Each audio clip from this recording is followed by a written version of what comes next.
If you're looking for side hustle money as a teenager, you could go get a job and make $10 to $15 an hour, or you could start your own business and earn several times that. And in this video, I'm gonna walk you through 3 different realistic business ideas that you don't need any money to start that can make you $40 per hour. And I'm gonna walk you through the math of exactly how you can do that. And in case you haven't heard of us, my name is Charlie Gassmeyer. I'm a co-founder here at bossclub.com. And the reason we make these videos is because a lot of young people try money-making schemes that just don't work. And we don't want you to be one of them. And so if you're at all interested in starting your own business, we are here to show you how to do it. The first business is one that I wish I would have started back in high school, because now as an adult, I realize how valuable this service would have been. And it's trash can moving. It might sound simple, but it can be a really helpful and lucrative, meaning you can make a lot of money, service. Basically moving your trash cans from wherever they are next to your garage or out, back behind your house into the alley or the driveway or wherever the trash pickup service comes and gets your trash bins. And that might not sound like a big deal, but I can tell you, as someone who has baby in the house and they're going through diapers, if you miss trash pickup day, it is like the apocalypse hit in your house, because all of a sudden you have to wait an entire another week before they come and pick up your trash. And so you got diapers on diapers on diapers, and for some reason ants really like diapers, and so it just piles up and it's like a huge deal. It's a really simple thing. Gosh, I just can't forget to move my trash cans to the curb, but if you forget it, it's a big deal. So as a teenager, you could go to all your neighbors and say, hey, don't worry about that anymore. You can automate it. I will move your trash cans to the curb so you never miss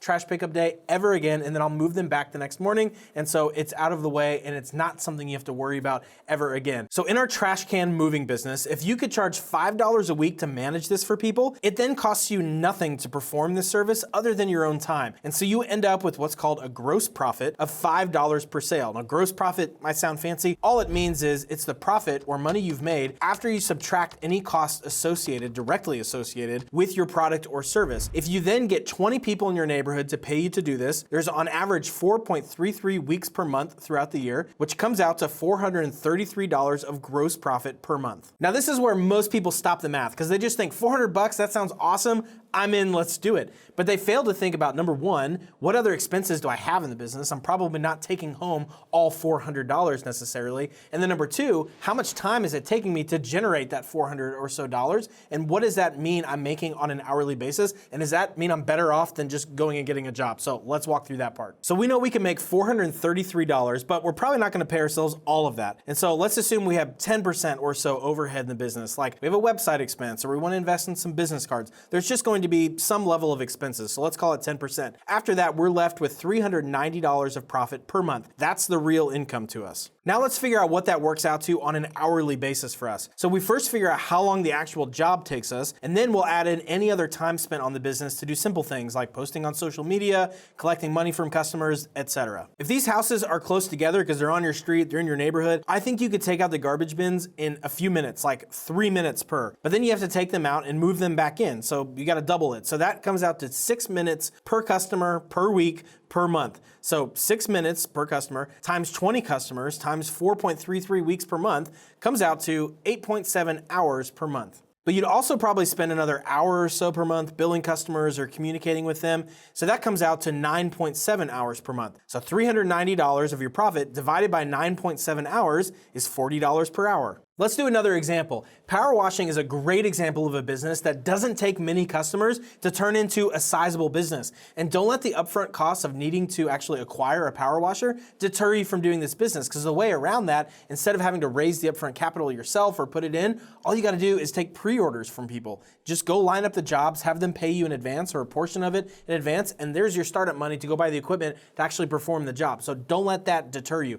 Let's walk through the math of this business. Now, power washing pricing will vary job to job, but after talking to a 17-year-old that is actually running a power washing business, shout out to you, Noah, $200 per job is a conservative estimate here, but some jobs are much bigger than this and some are smaller. Now, you don't really have any cost of goods sold here because you aren't really using anything consumable in the job other than the equipment you already purchased once. So that leaves you with a gross profit per sale of $200. And if you can get 1 job per weekend, that's 4 monthly sales, or gross profit of $800. If we had overhead of 10% in the business, so $80 per month and then paid ourselves the remainder, that's $720. But remember, most people stop here, but we want to figure out what our effective hourly rate is. So let's figure out how many hours it'll take us to generate that $720. On average, that $200 job might take you 4 hours when it's all said and done, between the job itself and prep time and travel, etc. So 4 hours per job times 4 jobs per month is 16 hours per month. Now you might also spend 2 hours per month marketing your business and finding customers and those sorts of things. So 16 hours plus 2 hours is 18 hours total spent on the business. And $720 divided by the 18 hours it took you to create that $720 comes out to $40 per hour. The first two businesses were service businesses, but let's also cover a product business.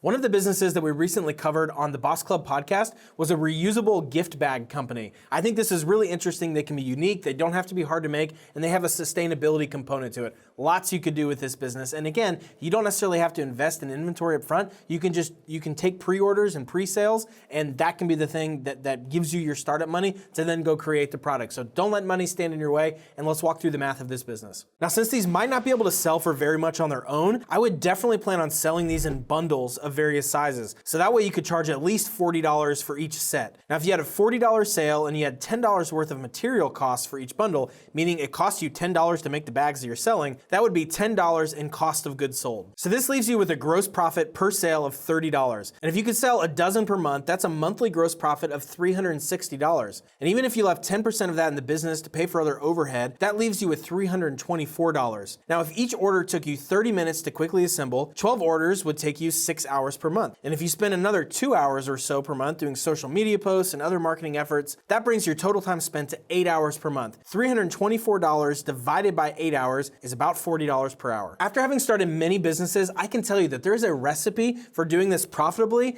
and efficiently. And the math that I just walked you through is one element of that recipe. And so if you want the full playbook, the full recipe and roadmap, in the video on the screen, I'm gonna walk you through the exact steps to starting your first profitable business. So I'll see you there.